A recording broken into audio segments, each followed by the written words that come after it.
প্যান্ডেলের ভিতর আমরা প্রবেশ করি। আশেপাশে যারা দাঁড়িয়ে আছেন এবং ঘুরতেছেন সকলকে উদারত আহ্বান, হুজুর সেই অনেকক্ষণ জ্যামে থেকে কোরআনের হাদিসের আলোচনা শোনাতে আমাদের এখানে এসেছেন। আমরা হুজুরের সম্মানার্থে আমাদের এই প্যান্ডেলের মধ্যে প্রবেশ করি। আসসালামু আলাইকুম ওয়া রাহমাতুল্লাহি তাআলা ওয়া বারাকাতুহু। ভাই সালাম জোরে দেই, সালামের উত্তর কি সবাই শোনায় দেই। আসসালামু আলাইকুম ওয়া রাহমাতুল্লাহি ওয়া বারাকাতুহু। ইন্নাল হামদালিল্লাহ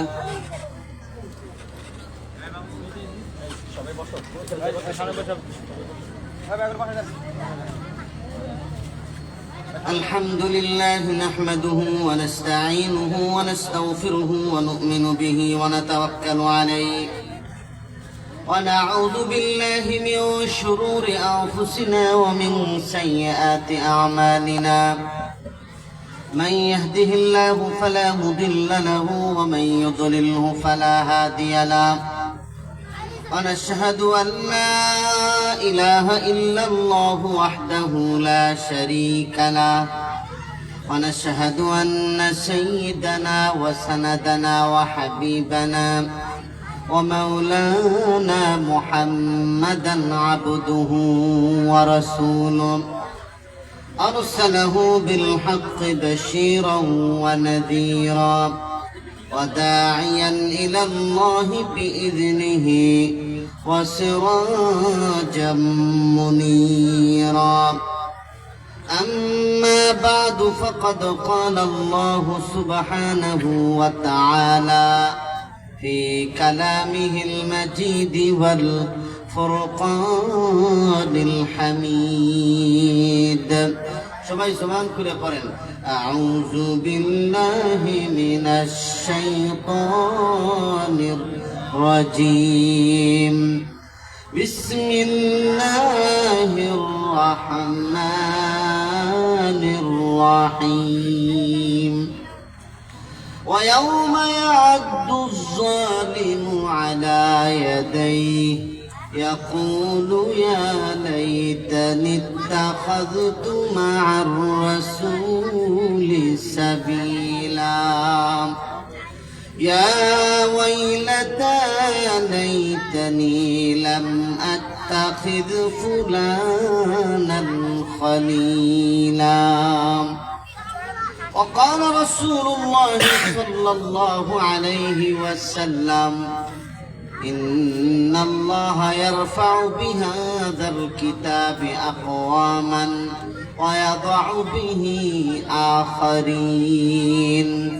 رواه مسلم أو كما قال النبي عليه الصلاة والسلام. সবাই নামাজে দুরূদ শরীফ পড়ি। اللهم صل على محمد وعلى آل محمد كما صليت على إبراهيم وعلى آل إبراهيم إنك حميد مجيد.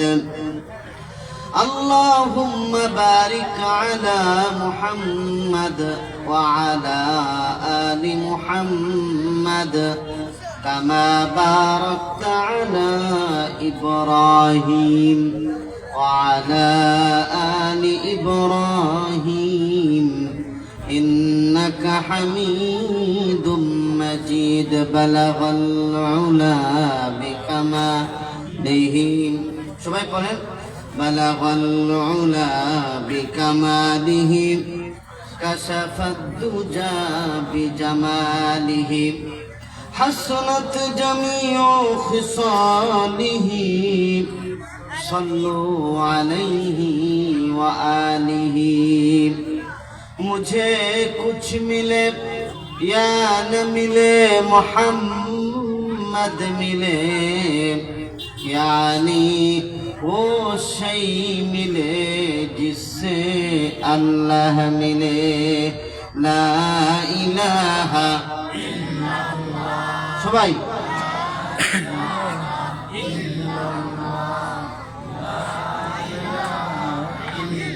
জোরে লা ইলাহা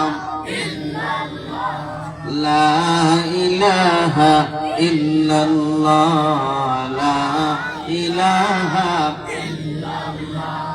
লা ইলাহা ইল্লাল্লাহ। পাখির গানে গানে অলির গুঞ্জরণে সেই নামেরই সুর শোনা যায় হলে পাগল পারা লা ইলাহা ইল্লাল্লাহ। সমান খুলে একসাথে লা ইলাহা ইল্লাল্লাহ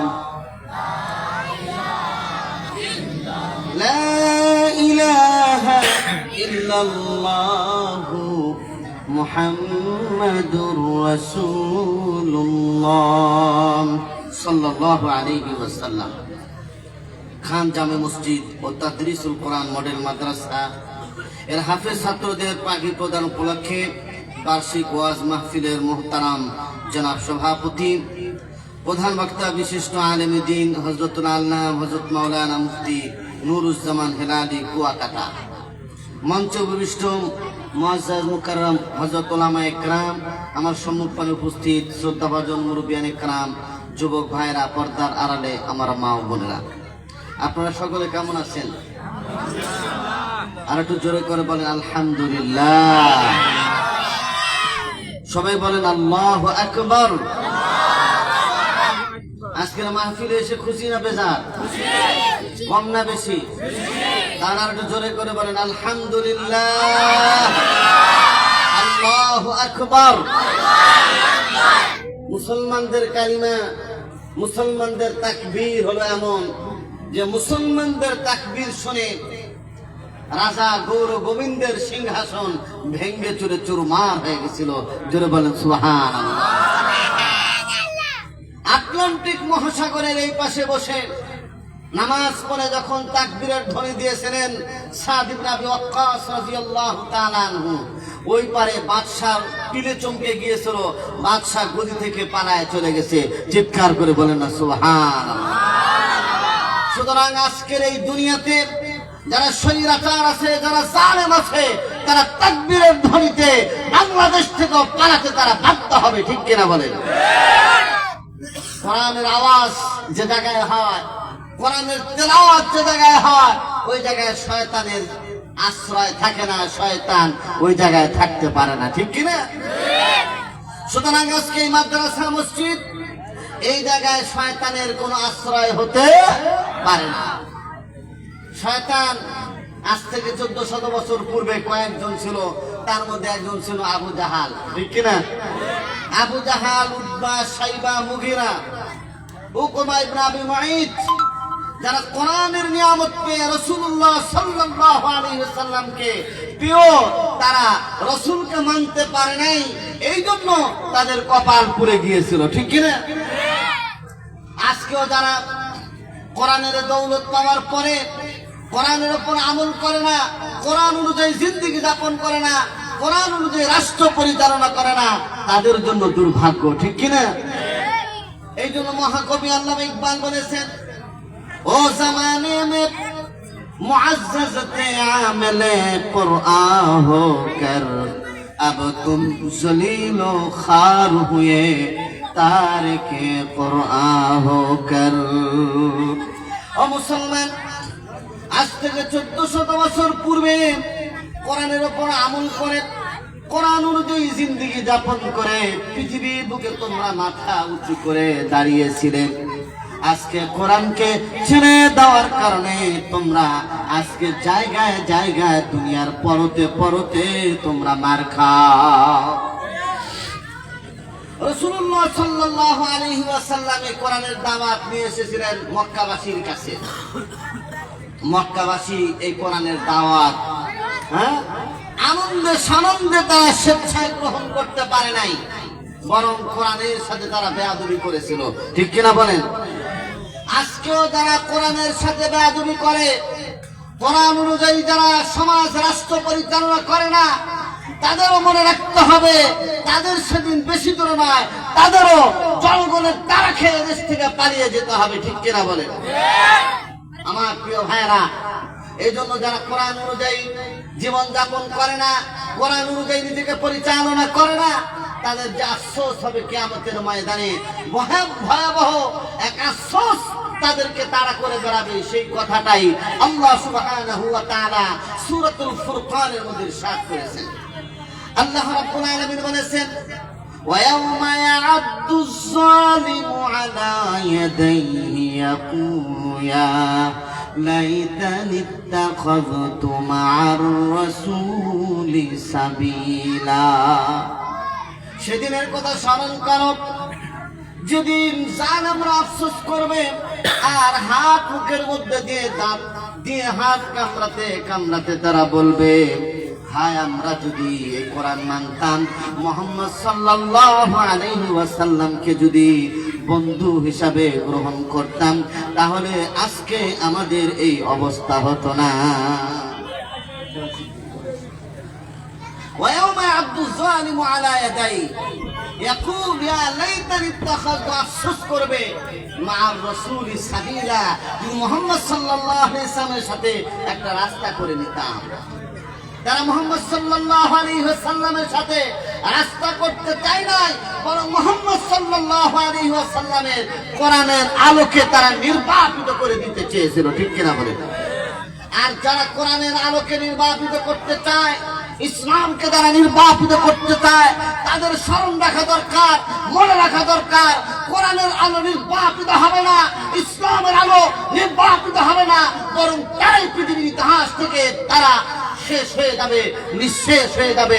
কোরআন ওয়ালারা জিন্দেগিতে সারা জীবন তারা মাথা উঁচু করে দাঁড়িয়ে থাকবে। চিৎকার করে বলেন না সুবহানাল্লাহ। এই জন্য রাসূলুল্লাহ সাল্লাল্লাহু আলাইহি ওয়াসাল্লাম বলেছেন, ইন্নাল্লাহা ইয়ারফা'ু বিহাযাল কিতাবি আকওয়ামান, আল্লাহ তাআলা এই কোরআনের দ্বারা কিছু কিছু মানুষের মর্যাদা বাড়ায়া দেন।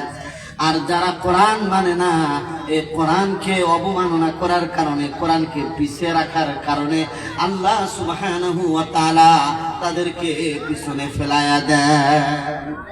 এই জন্য আমরা কি কোরআনের সাথে থাকবো না কোরআন থেকে দূরে থাকবো? কোন অবস্থায় থাকবো বলেন? আরো জোরে করে বলেন, কোথায় থাকবো? আমরা কোরআনের সাথে আছি কিনা? আরো জোরে করে বলেন, কোরআনের সাথে আছি কিনা?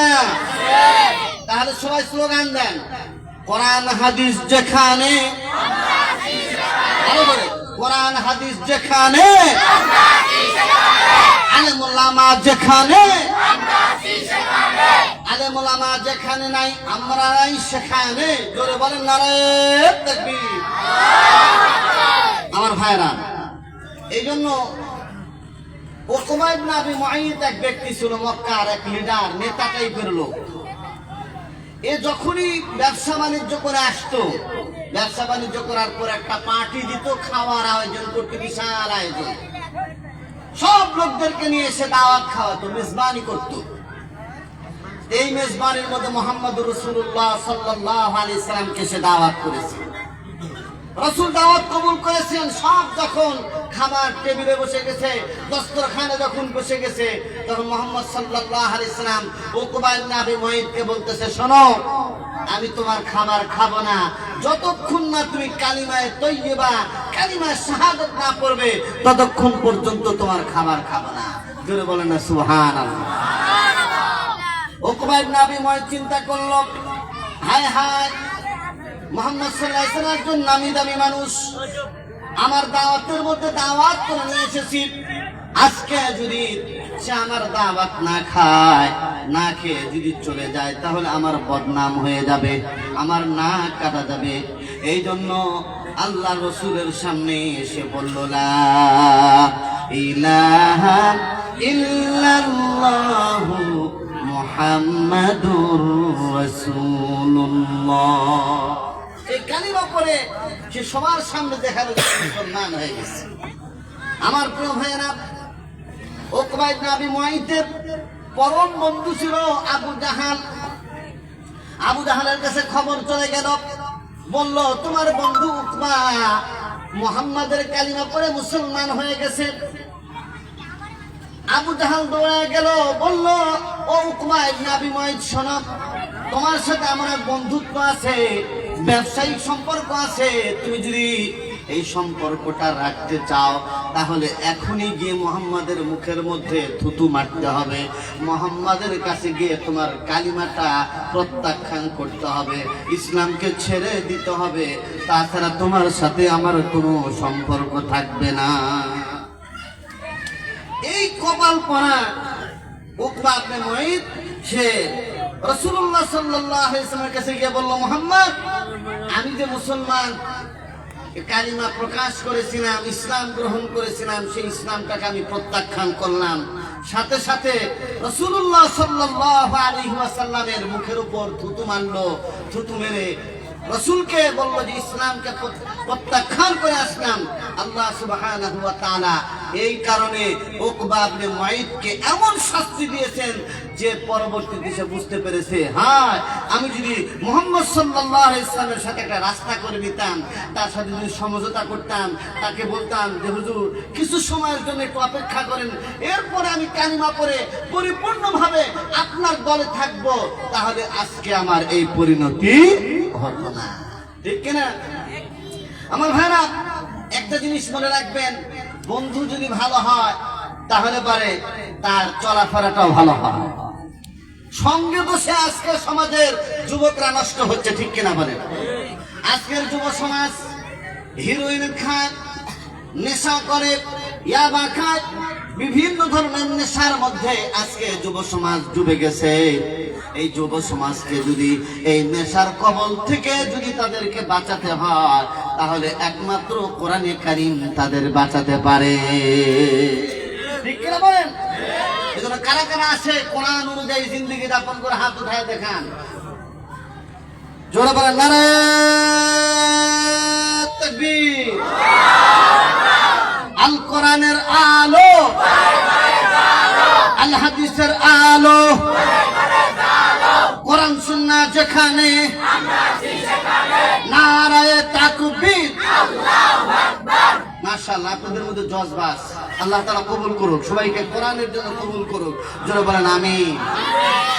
আমার প্রিয় ভাইয়েরা, যারা কোরআন অনুযায়ী চলে, কোরআনকে যারা তাদের বুকের মধ্যে ধারণ করে, তাদের মর্যাদা কমে না, ঠিক কিনা বলেন? আল্লাহ সুবহানাহু ওয়া তাআলা হাফেজে কোরআনদের যে মর্যাদার কথা আল্লাহ সুবহানাহু ওয়া তাআলা এবং তার নবী বলেছেন, হাফেজে কোরআনকে আল্লাহ সুবহানাহু ওয়া তাআলা 6666 তালা বিশিষ্ট জান্নাতের মালিক বানাবে। আর দুনিয়াতে মানুষ তালেবে ইলমদেরকে দেখলে সালাম দেয়, হুজুর আসসালামু আলাইকুম, হাফেজ সাহেব আসসালামু আলাইকুম, মাওলানা সাহেব আসসালামু আলাইকুম, জোরে বলেন না সুবহানাল্লাহ। আর দুনিয়াতে যদি মর্যাদা হয়, আখিরাতে তাদের মর্যাদার কোনো শেষ নাই, জোরে বলেন না সুবহানাল্লাহ। কোন দেশের প্রেসিডেন্ট আসলে দেখা যায় আমাদের দেশের প্রধানমন্ত্রী, আমাদের দেশের রাষ্ট্রপতি লাল গালিতে সংবর্ধনা দেওয়া হয়। রাসূল করিম সাল্লাল্লাহু আলাইহি ওয়াসাল্লাম বলেছেন, কোন কোরআনের তালেবে ইলম, কোন হাফেজ সাহেব যখন কোন রাস্তা দিয়ে হেঁটে যায়, আল্লাহ সুবহানাহু ওয়া তাআলা এর উসিলা ওই রাস্তায় নূরের পর বিছায়া দেওয়া হয়, ফেরেশতারা নূরের পর বিছায়া দেয়, জোরে বলেন না সুবহানাল্লাহ। আমার ভাইয়েরা, এই জন্য এই কোরআন যদি আজকে আমাদের সমাজের মধ্যে থাকতো, মানুষের ভয়াবহ অবস্থা হতো না। আজকে সমাজের মধ্যে চুরি, ডাকাতি, মাস্তানি, সন্ত্রাসী কত কি চলছে, ঠিক কিনা বলেন? অথচ এই দেশটা হলো ওলি আউলিয়াদের দেশ, এই দেশটা হলো আলেম ওলামাদের দেশ, মুসলমানদের দেশ, ইসলামপন্থীদের দেশ। কিন্তু আজকে সেক্রেটারিয়াত এবং বিচারালয় কোরআন সুন্নাহ অনুযায়ী চলে না, ঠিক কিনা বলেন? এই জন্য আমরা নবীজি সাল্লাল্লাহু আলাইহি ওয়াসাল্লামের উম্মত, নবীজি সাল্লাল্লাহু আলাইহি ওয়াসাল্লাম আমাদেরকে সামনে রেখে আল্লাহর দরবারে অভিযোগ করবেন, আল্লাহ, আমি আমার উম্মতকে রেখে এসেছিলাম, কোরআনকে রেখে এসেছিলাম, আমার দাঁত ভাঙা ইসলাম তাদের সামনে রেখে এসেছিলাম, কিন্তু তারা এই ইসলামকে অবমূল্যায়ন করেছে, আমার এই কোরআনকে তারা বাস্তবায়ন করে নাই। এ কথা আমার নয়, কোরআনে কারীমের মধ্যে সূরাতুল ফুরকানের মধ্যে আল্লাহ তাআলা বলেছেন, ওয়াকালা রাসূল ইয়া রাব্বি ইন্না কওমি ইত্তাখাযু হাযাল কুরআনা মাহজুরা।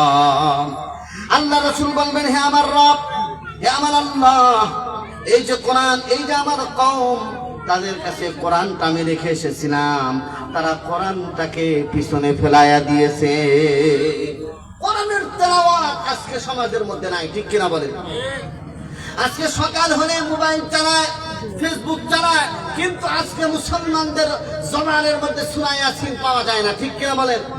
মুসলমানদের আজকে জবানে সূরা হাসরের 3 আয়াত তেলাওয়াত করতে শোনা যায় না, কিন্তু সকাল হলে অনেকে আছে গান বাজনা নিয়ে ব্যস্ত হয়ে যায়, ঠিক কিনা? আমার প্রিয় ভাইরা, যেখানে গান বাজনা হয় ওই জায়গায় আল্লাহর গজব নাজিল হয়, ঠিক কিনা বলে? যে জায়গায় গান বাজনা হয় ওই জায়গায় আল্লাহ তাআলার গজব নাজিল হয়। রাসূল বলেন, যারা গান বাজনা শুনে তাদের অন্তরের মধ্যে নিফাক সৃষ্টি করে দেয়। কে নিফাক সৃষ্টি করে? আল্লাহ। এই জন্য যারা গান বাজনা শুনে বলে একটা করে আর একটা। আছে না এরকম লোক সমাজে? বলে, হুজুর আপনাদের সাথে আসি, আবার ওই জায়গায় গার্মেন্টসে যাওয়ার পরে তাদের মত পরিবর্তন হয়ে যায়, ঠিক কিনা? এই জন্য প্রিয় ভাইরা, গান বাজনা শোনা যাবে না। রাসূল করিম সাল্লাল্লাহু আলাইহি ওয়াসাল্লাম তার জীবনে কোনোদিন গান বাজনা শোনেন নাই। চিৎকার করে বলেন না সুবহানাল্লাহ। একবার রাসূলকে গান শোনানোর জন্য তার এক আত্মীয় একটা মজমার মধ্যে নিয়ে গিয়েছিল, একটা যাত্রার প্যান্ডেলে নিয়ে গিয়েছিল। কিন্তু আল্লাহ সুবহানাহু ওয়া তাআলা তার নবীকে এমন ভাবে আল্লাহ তাআলা হেফাজত করেছেন। নবীজি সাল্লাল্লাহু আলাইহি ওয়াসাল্লাম যখন ওই জায়গায় গেলেন, যাওয়ার আগেই নবীজি ঘুমিয়ে গেছেন। জোরে বলেন না সুবহানাল্লাহ। একবার রাস্তা দিয়ে হেঁটে যাচ্ছিলেন মুহাম্মদুর রাসূলুল্লাহ সাল্লাল্লাহু আলাইহি ওয়াসাল্লাম, বলছে গানের আওয়াজ শোনা যায়। কিসের আওয়াজ? গানের আওয়াজ।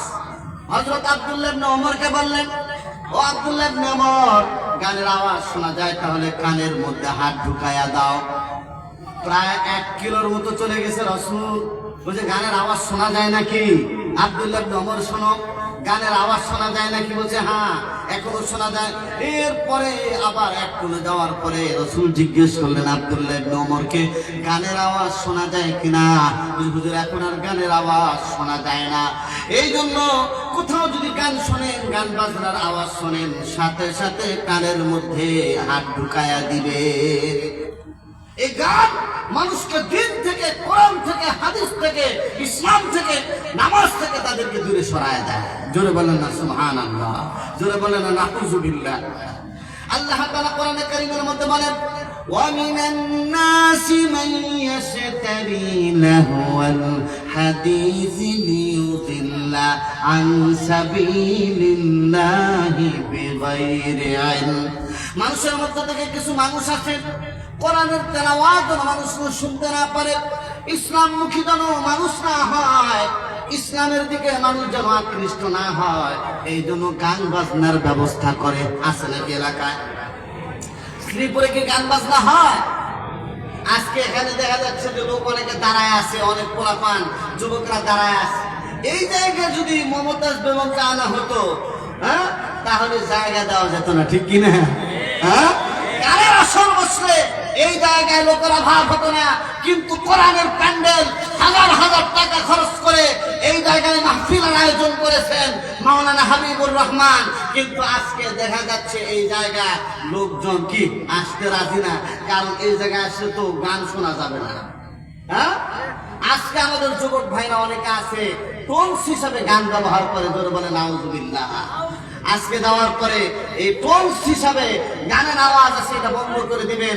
ওই জায়গাটায় আপনি ইচ্ছা করলে ভালো কিছু ঢুকায় দিতে পারেন, ঠিক কিনা? অনেকে দেখা যায় মসজিদে যায়, মসজিদে গান কি করে, তার সাইলেন্ট না করার কারণে, মোবাইল সাইলেন্ট নাই, এদের গানের আওয়াজ ভেসে ওঠে, পুরো মসজিদের মধ্যে এক ধরনের কি খারাপি ছড়িয়ে পড়ে, ঠিক কিনা? এই জন্য প্রিয় ভাইরা আমার, কোন জায়গায় যদি কোরআনে কারীমের তেলাওয়াত হয় ওই জায়গায় আল্লাহর রহমত নাজিল হয়। জোরে বলেন সুবহানাল্লাহ। আল্লাহর নবী বলেছেন, যে জায়গায় কোরআনের তেলাওয়াত হয়, কোরআনের আলোচনা হয়, ওই জায়গায় ফেরেশতারা আল্লাহ তাআলার পক্ষ থেকে নাজিল হয়। জোরে বলেন না সুবহানাল্লাহ।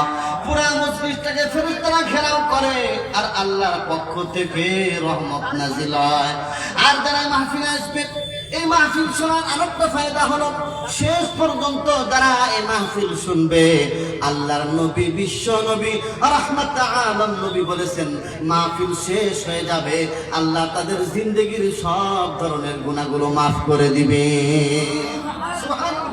চাই না আমাদের গুনাহ যেন মাফ হয়ে যায়? কারা কারা চাই? দেখি একটু হাত উঠান তো, যে আল্লাহ আমাদেরকে মাফ করে দিক, জোরে বলেন সুবহানাল্লাহ, আলহামদুলিল্লাহ। আল্লাহ এই যুবক ভাইদেরকে কোরআনের জন্য, ইসলামের জন্য তুমি কবুল করো, সকলে বলেন আল্লাহুম্মা আমিন। এক যুবক রাসূলের যুগে, হযরত ওমর ফারুক রাদিয়াল্লাহু তাআলা আনহুর যুগে মদ পানে অভ্যস্ত ছিল। কি পানে? মদ পানে অভ্যস্ত। আপনারা জানেন ওমর কেমন ব্যক্তি। ওমর যে রাস্তা দিয়ে যায়, ওই রাস্তা দিয়ে শয়তানও হাঁটে না, জোরে বলেন না সুবহানাল্লাহ। ওমরকে দেখলে আরবের লোকেরা পর্যন্ত ভয় পাইতো, ভাইরে ওমর আসতেছে, কি না করে আজকে, ঠিক কিনা? এখন ওই যুবকের হাতে মদের বোতল, কিন্তু দেখতেছে খলিফা আসতেছে হাতে একটা দোররা নিয়ে, খলিফাতুল মুসলিমিন হযরত ওমর রাদিয়াল্লাহু তাআলা আনহু আসতেছেন। সুতরাং আস্তে করে মদের বোতলটা এরকম বগলের মধ্যে নিছে, আর হযরত ওমর রাদিয়াল্লাহু তাআলা দেখে কাঁদতেছে আর আল্লাহর দরবারে তওবা করতেছে, মাওলা আজকে যদি আমি ওমরের হাতে ধরা পড়ে যাই, ওমর যদি আমার এই মদ পায়, আমাকে তো দৌড়াদের পিটান দিবেই, আমাকে আর জীবনে বাঁচায় রাখবে না। মাওলা পাক, ও মাওলা তোমার দরবারে আমার আরজ, ও মাওলা জিন্দেগিতে আর মদ পান করবো না, শরাব পান করবো না, ব্যভিচার করবো না, গুনার কাজ করবো না। আল্লাহ, আল্লাহ তোমার দরবারে সেজদায় পড়ে থাকবো, আজকে খলিফার হাত থেকে আমাকে বাঁচিয়ে দাও। আল্লাহ রাব্বুল আলামিন, আল্লাহ রাব্বুল আলামিনের কারিশমা আছে কিনা বলেন? ওলি আউলিয়াদের থেকে বিভিন্ন ধরনের কারিশমা আল্লাহ তাআলা প্রকাশ করে দেন। বলতেছে ওই ব্যক্তি তওবা করার কারণে হযরত ওমরের যখন কাছে আসতে বলছে, তোমার হাতে এটা কি? বলছে হুজুর এটা দুধ।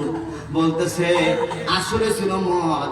আল্লাহর কাছে তওবা করার কারণে ওই ব্যক্তির পুরা মদটাই দুধে পরিণত হয়ে গেছে। জোরে বলেন না সুবহানাল্লাহ। এই জন্য আমরা যদি আজকের মাহফিল থেকে খাবেস তওবা করতে পারি, আল্লাহ তাআলার দরবারে যদি ফিরে যেতে পারি, আজকে মাহফিলটা আমাদের জন্য নাজাত উসিলা হবে। জোরে বলেন না সুবহানাল্লাহ। আমার প্রিয় ভাইরা, রাসূলের যুগে চোর ছিল। চোরের তো বিভিন্ন কোয়ালিটি থাকে। একটা চোর ছিল, মাওলানা থানভী বলেছেন ওই চোরটা প্রতিদিন কাফনের কাপড় চুরি করত। কি করত? কাফনের কাপড় চুরি করত। ওই লোকটা মারা গেল, লোকেরা বললো ভাই আলহামদুলিল্লাহ, কাফনের কাপড় তো মৃত মানুষের কাফনের কাপড় আর এরকম ভাবে চুরি হবে না, আমরা বেঁচে গেলাম। কিন্তু ওই লোক মারা যাওয়ার পরে তার সন্তান ছিল ডবল চোর। কি চোর? ডবল চোর। সে তো এরকম কাফনের কাপড় চুরি করতোই, সাথে সাথে কাপড় চুরি করে আমার পিছনে রাস্তায় পেরেক মেরে দিয়ে আসতো। নাউযুবিল্লাহ বলেন, বুঝছেন না? অর্থাৎ ওই লোকটাকে তো উলঙ্গ করতোই, কাপড় চুরি করে নিয়ে এসে ওই জায়গায় কি পিছনে রাস্তা, পায়খানার রাস্তায় কি করতো? পেরেক মেরে দিয়ে আসতো। লোকজন বলাবলি শুরু করলো, দেখ এর বাপি ভালো ছিল, এই ছিল তো আরো জন্মের খারাপ দেখা যায়। কি আরেকজন মদিনার যুবক ছিল এমন, যে যুবক সে এক মহিলার প্রতি আশেক ছিল। কি ছিল? আশেক। এমনটাই আশেক ছিল, জীবন্ত অবস্থায় কোনদিন ওই যুবতীর সাথে প্রেমালাপ করতে পারে নাই, ওই যুবতীর সাথে খারাপ কাজে লিপ্ত হতে পারে নাই। একদিন ওই যুবতী আল্লাহর দরবারে আল্লাহর আহ্বানে সাড়া দিয়ে দুনিয়া থেকে বিদায় হয়ে যায়। তাকে কবরের মধ্যে দাফন করা হয়। রাত যখন গভীর হয়ে গেছে, সব মানুষগুলো যখন বিছানায় ঘুমিয়ে পড়েছে, ওই লোকটা গিয়ে ওই যুবকটা ওই মদিনার কবর থেকে যুবতীর কাপড়টাকে খুলে ফেলেছে। খোলার পরে তার সাথে ব্যভিচারে লিপ্ত হয়েছে। যখন তার বীর্যপাত হয়ে গেছে, বীর্যপাত হওয়ার পর ওই যুবতী, মৃত যুবতীর জবানটা খুলে গেছে। বলছে, হায় হায়, ও যুবক, মরে যাওয়ার পরে তুমি আমাকে নাপাক করে দিলি, আল্লাহ তাআলা না জানি তোমার কপালে কি পরিমাণ শাস্তি রেখেছেন।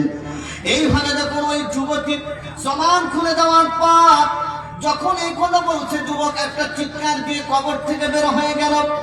বের হয়ে যাওয়ার পর মসজিদ নববীর মধ্যে গিয়ে সিজদায় পড়ে বলে, মাওলা এমন গুনাহ করেছি জিন্দেগিতে এই গুনাহ কোনো মানুষ করে না, তুমি আমাকে মাফ করে দাও। আল্লাহর নবীর কাছে চলে গেল। চলে যাওয়ার পর যুবক বলতেছে, ও আল্লাহর নবী, মায়ার নবী, রহমতের নবী, আপনি যে কথা বলেছেন জিনা ব্যভিচার ব্যাপারে, আমি এমন একটা কাজ করেছি যে কাজ আমার আল্লাহ কোনোদিন মাফ করবে না। আল্লাহ রাসূল বললেন, তুমি কি শিরিক করছো নাকি? বলছে, না হুজুর আমি শিরিক করি নাই। বলছে, তুমি কি মদ পান করেছো? বলছে, না না মদও পান করি নাই। তুমি কি মায়ের সাথে খারাপ ব্যবহার করেছো কিনা? বলছে, না। ওস্তাদের সাথে খারাপ ব্যবহার করেছো? বলছে, তাও না। আত্মীয়তার সম্পর্ক ছিন্ন করেছো? বলছে, তাও না। তাহলে কি করেছো? যুবক বলতেছে, হুজুর এমন একটা গুনাহ করেছি দুনিয়ার কোনো মানুষ জানে না, কিন্তু আমি আমার আল্লাহ জানি। সেটা হলে কবরের মধ্যে এক যুবতীর সাথে আমি এরকম ব্যভিচারের মধ্যে লিপ্ত হয়েছি। আমার আল্লাহ তাআলাকে গুনাহ মাফ করবেন কিনা? নবীজি মাথা নিচু করে নিলেন। নিচু করার পরে যুবককে বললেন, যুবক এই যে অপরাধ করেছো মহা গুরুতর এক অপরাধ, ক্ষমার অযোগ্য অপরাধ, কিন্তু আমার মাওলা এত রহমান, আমার আল্লাহ এত দয়াবান, এত কারীম। কোন আল্লাহর বান্দা যদি আমার আল্লাহর কাছে 2 রাকাত নামাজ পড়ে তার জীবনের গুনাহ খাতার জন্য যদি তওবা করে, আল্লাহ সুবহানাহু ওয়া তাআলা তার সব ধরনের গুনাহ মাফ করে দেন। জয় বলো না সুবহানাল্লাহ। এক যুবকের কাছে এক যুবক এবং কয়েকজন লোক এক বুজুর্গ আল্লাহ ওয়ালার কাছে আসছে। আসার কাছে বলতেছে, হুজুর যুবক মানুষ, চাকরি বাকরি নাই, কি করতে পারি, কি আমল দেন একটা, কি করলে চাকরি বাকরির ব্যবস্থা হবে? ওই আল্লাহর ওলি বুজুর্গ বললেন, তুমি ইস্তেগফার করতে থাকো, তওবা ইস্তেগফার বেশি বেশি করে চালাইতে পারো, তাহলে তোমার চাকরি হয়ে যাবে। ইস্তেগফার পারেন নাকি আপনারা? আস্তাগফিরুল্লাহ, কি আস্তাগফিরুল্লাহ, আস্তাগফিরুল্লাহ, আস্তাগফিরুল্লাহ, আস্তাগফিরুল্লাহ রাব্বি মিন কুল্লি যামবিন ওয়া আতুবু ইলাইহি। আল্লাহ তোমার কাছে ক্ষমা চাই, সব গুনাহ থেকে তোমার কাছে তওবা করছি। এই কথা যদি বারবার কোনো বান্দা আল্লাহর কাছে বলে, আল্লাহ সুবহানাহু ওয়া তাআলা তার রিজিকের দরজা উন্মুক্ত করে দেন। চিৎকার করে বলেন না সুবহানাল্লাহ। আরেকজন আসলো ওই বুজুর্গের কাছে, বলল, হুজুর আমার তো সন্তান হয় না, আমি তো হাতকুড়া, দীর্ঘদিন অনেক চেষ্টা করেছি, অনেক ডাক্তার দেখাইছি, কিন্তু আমার তো সন্তান হচ্ছে না, আমাকে কিছু একটা দেন। ওই আল্লাহর ওলি বলল, দেখো ইস্তেগফার করো, কারণ মাল্লাজিমাল ইস্তিগফার, আমার নবী বলেছেন কেউ যদি তওবা ইস্তেগফার করে আল্লাহ একটা রাস্তা বের করে দেয়। আমার আল্লাহ বুড়া বয়সে হযরত জাকারিয়া আলাইহিস সালামকে সন্তান দিয়েছেন। জোরে জোরে বলেন না সুবহানাল্লাহ। সন্তান দেওয়ার মালিক কে? জোরে করে বলেন। সন্তান দেওয়ার মালিক কে? আল্লাহ। কিন্তু আমরা তো পীর সাহেবের কাছে বলি, বাবা একটা সন্তান দেন।